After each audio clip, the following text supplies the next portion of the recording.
Berilah tanda silang pada huruf A, B, C, atau D pada jawaban yang paling benar. 1. Agama Islam masuk ke Pulau Jawa diperkirakan abad ke A6, B7, C8, D9. Jawabannya B7.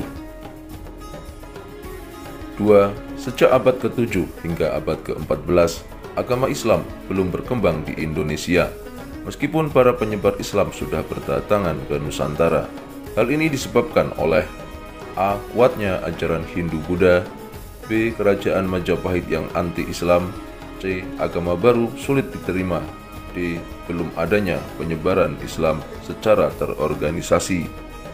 Jawabannya D. Belum adanya penyebaran Islam secara terorganisasi. 3. Peran penting Wali Songo dalam mengembangkan Islam di Indonesia yaitu A. Menyebarkan Islam secara terorganisasi, B. Mengajar Islam di pusat kota, C. Berdagang sambil mengajar, D. Berdakwah di kampung-kampung. Jawabannya A. Menyebarkan Islam secara terorganisasi. 4. Pada abad 14 sampai 16 Masehi, Wali Songo menyebarkan Islam dengan cara A. Melakukan hubungan dagang, B. Menjalin hubungan kekeluargaan dengan penguasa, C. Berdakwah dengan santun dan toleran, D. Jawaban A, B, dan C benar. Jawabannya D. Jawaban A, B, dan C benar. 5. Pada tahun 1371 Masehi, Sunan Maulana Malik Ibrahim datang ke Pulau Jawa untuk A. Menyebarkan agama Islam sambil berdagang, B. Menjalin hubungan politik dengan Majapahit, C. Mencari keluarga dekat, D. Menjadi utusan kerajaan Campa. Jawabannya A. Menyebarkan agama Islam sambil berdagang. 6. Sunan Maulana Malik Ibrahim memulai dakwahnya di masyarakat dengan A. Membeli tanah penduduk, B. Menikah dengan penduduk setempat, C. Berdagang kebutuhan pokok dengan harga murah, D. Memberikan sumbangan ke warga. Jawabannya C. Berdagang kebutuhan pokok dengan harga murah. 7. Respon Raja Brawijaya atas ajakan masuk Islam oleh Sunan Maulana Malik Ibrahim adalah A. Menolak tegas tanpa penghargaan, B. Menerima dengan lapang dada, C. Belum bersedia namun membolehkan penyebaran Islam, D. Memerintahkan pengawal untuk mengusir. Jawabannya C. Belum bersedia namun membolehkan penyebaran Islam. 8. Tokoh Wali Songo yang pertama mendirikan pesantren adalah A. Sunan Kudus, B. Sunan Muria, C. Sunan Giri, D. Sunan Maulana Malik Ibrahim. Jawabannya D. Sunan Maulana Malik Ibrahim. 9. Peran penting Sunan Maulana Malik Ibrahim dalam mengembangkan dakwah Islam di Pulau Jawa diantaranya A. Membangun pelabuhan dagang, B. Berdakwah di kalangan keluarga istana, C. Berkeliling ke kampung-kampung, D. Berdakwah dengan bahasa lantang dan keras. Jawabannya B. Berdakwah di kalangan keluarga istana. 10. Sunan Maulana Malik Ibrahim mudah diterima penduduk Jawa karena A. Menyampaikan ajaran Islam secara bertahap, B.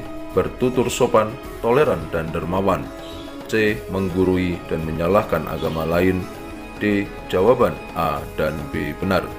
Jawabannya D. Jawaban A dan B benar. 11. Silsilah keturunan Raden Ali Rahmatullah atau Sunan Ampel bersambung sampai Rasulullah Shallallahu Alaihi Wasallam melalui jalur A. Husain bin Fatimah binti Rasulullah, B. Hasan bin Fatimah binti Rasulullah, C. Abbas bin Abdul Muthalib, D. Utsman bin Affan. Jawabannya A. Husain bin Fatimah binti Rasulullah. 12. Sunan Ampel adalah tokoh yang berjasa memperluas penyebaran Islam melalui A. Hubungan dagang antar daerah, B. Penaklukan kerajaan Majapahit, C. Jaringan keluarga istana dan pesantren, D. Memusuhi non-muslim. Jawabannya C. Jaringan keluarga istana dan pesantren. 13. Pesan damai Sunan Ampel dalam penyebaran ajaran dakwah Islam tercermin dalam sikapnya yang titik-titik. A. Menyeimbangkan antara tradisi Islam dan ajaran Islam. B. Menolak tradisi yang berlangsung lama. C. Menganggap semua tradisi menyesatkan. D. Menghilangkan tradisi nenek moyang. Jawabannya A. Menyeimbangkan antara tradisi dan ajaran Islam. 14. Ajaran Sunan Ampel yang paling dikenal masyarakat adalah A. Bhinneka Tunggal Ika. B. Tutwori Handayani. C. Falsafah Limo. D. Pepali 7. Jawabannya C. Falsafah Limo.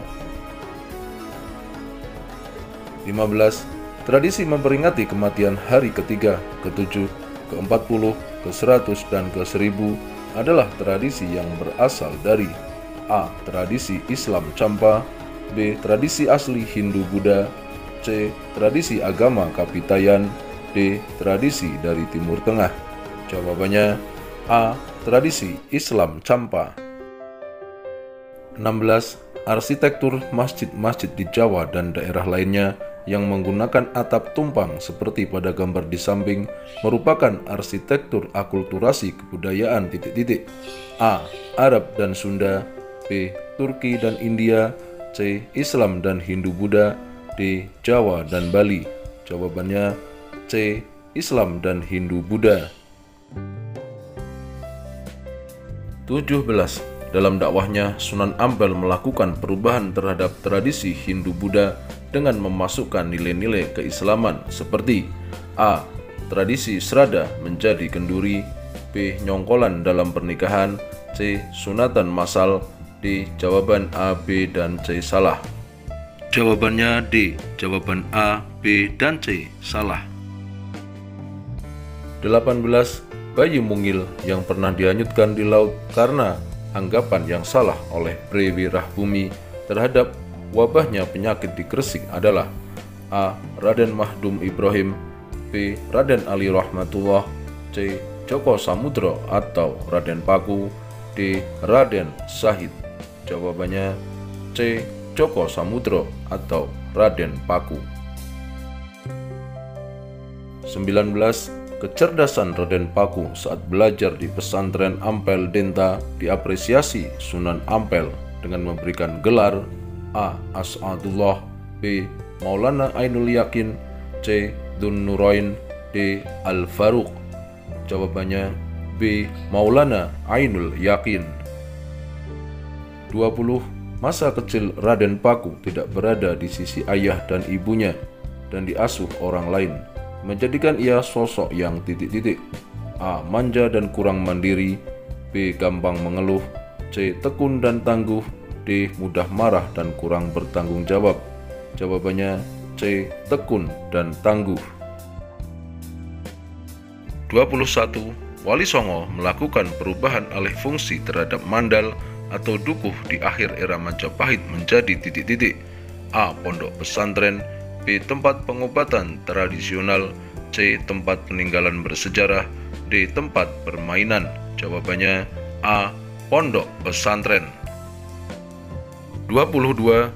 Gelar Prabu Satmata yang disematkan kepada Sunan Giri dan adanya situs Giri Kedaton membuktikan dirinya berkedudukan sebagai A. Penguasa Giri Kedaton. B. Tumenggung. C. Senopati kerajaan. D. Hanya sebagai tokoh agama. Jawabannya A. Penguasa Giri Kedaton. 23. Jalungan adalah permainan yang diciptakan untuk dakwah di kalangan anak-anak. Permainan itu dibuat oleh A. Sunan Ampel. B. Sunan Muria. C. Sunan Giri. D. Sunan Derajat. Jawabannya C. Sunan Giri. 24. Wayang merupakan pertunjukan yang digemari masyarakat era Majapahit. Karena itu, Wali Songo melakukan perubahan-perubahan sebagai berikut. A. Menyelaraskan isi cerita dengan ajaran tauhid. B. Pagelaran dengan cara-cara baik dan sopan. C. Cerita wayang diisi pesan akhlak mulia. D. Jawaban A, B, dan C benar. Jawabannya D. Jawaban A, B, dan C benar. 25. Berbagai permainan diciptakan oleh Sunan Giri sebagai upaya dakwah di kalangan anak-anak. Permainan tersebut antara lain: A. Jalungan, jamuran, dan kendi gerit. B. Main gansing dan peletokan. C. Main gundu dan tuk-tuk ubi. D. Main lompat tali. Jawabannya A. Celungan, jamuran, dan kendi gerit. 26. Nama asli Sunan Derajat adalah A. Raden Ali Rahmatullah. B. Raden Mahdum Ibrahim. C. Raden Paku. D. Raden Qasim. Jawabannya D. Raden Qasim. 27. Pepali Pitu merupakan ajaran Sunan Derajat yang paling dikenal masyarakat. Dari isi pesannya menggambarkan teladannya dalam sikap hidup antara lain: A. Peduli terhadap masyarakat. B. Merakyat dan membaur dengan masyarakat. C. Hanya bergaul dengan kalangan istana. D. Jawaban A dan B benar. Jawabannya D. Jawaban A dan B benar. 28. Ajaran Sunan Ampel yang dikenal luas dalam masyarakat Jawa terdapat dalam tabel di atas, yaitu pada nomor A. 1 dan 4, B. 2 dan 3, C. 2 dan 4, D. 3. Jawabannya D. 3, yaitu falsafah limo. 29. Dalam tabel di atas, Sunan Derajat dalam dakwahnya mempunyai falsafah hidup yang diajarkan dalam dakwahnya, yaitu A. 1 dan 3, B. 2 dan 3, C. 1, D. 1 dan 4. Jawabannya C. 1, yaitu Pepali Pitu. 30. Membangun resep tiasing sesama. Salah satu nasihat Sunan Derajat yang berisi A. Anjuran untuk selalu sabar. B. Nasihat agar selalu membuat senang hati orang lain. C. Mengingatkan saling mengunjungi. D. Saling mendoakan antar sesama. Jawabannya B. Nasihat agar selalu membuat senang hati orang lain. Jawablah pertanyaan berikut ini dengan jawaban yang benar. 36. Mengapa dakwah Wali Songo dapat diterima baik oleh penduduk pribumi? Jawabannya, para mubalik atau Wali Songo menyebarkan Islam dengan cara-cara damai, santun, toleran, dan dapat menyesuaikan diri dengan adat-adat lokal penduduk Nusantara sehingga ajaran Islam diterima baik oleh masyarakat. 37. Bagaimana sikap para wali terhadap budaya-budaya Hindu-Buddha yang sudah menjadi tradisi masyarakat? Jawabannya, mereka menyikapinya dengan arif dan bijaksana, dengan melakukan komunikasi yang baik, mempertahankan tradisi yang ada selagi tidak bertentangan dengan agama Islam, bahkan menambahkan tradisi yang ada dengan nilai-nilai Islam. 38. Sunan Ampel mengkader sejumlah tokoh penyebar Islam di Nusantara. Bagaimana Sunan Ampel melakukan peran ini? Jawabannya, untuk mengkader penyebar agama Islam, Sunan Ampel mendirikan pesantren dan mengajarkan murid-muridnya Al-Quran, ilmu syariat, dan tasawuf. 39. Benda di samping merupakan salah satu peninggalan Sunan Bonang. Bagaimana peran Sunan Bonang dalam berdakwah bila dikaitkan dengan gambar di samping? Jawabannya, alat musik Bonang selalu digunakan untuk mengiringi pertunjukan wayang. Alat ini juga digunakan oleh aparat desa untuk mengumpulkan warga jika ada informasi yang disampaikan kepada masyarakat. Kondisi masyarakat yang menyukai pertunjukan wayang dimanfaatkan Sunan Bonang untuk menarik simpati masyarakat memeluk Islam dengan memasukkan pesan-pesan dakwah Islam dalam pertunjukan. 40. Bagaimana sikap dan peran Sunan Bonang dalam menghadapi tradisi Pancamakara yang menjadi tradisi masyarakat di zamannya? Jawabannya, masyarakat Jawa mengenal ritual Pancamakara dalam ajaran Tantrayana, yaitu sebuah upacara yang dilakukan dengan duduk mengelilingi makanan. Di tengah-tengah duduk seorang cakreswara atau imam sebagai pemimpinnya membacakan mantra-mantra. Melihat tradisi yang dilakukan masyarakat saat itu, Sunan Bonang mengisi tradisi ini dengan upacara kenduri atau selamatan dengan doa-doa Islam.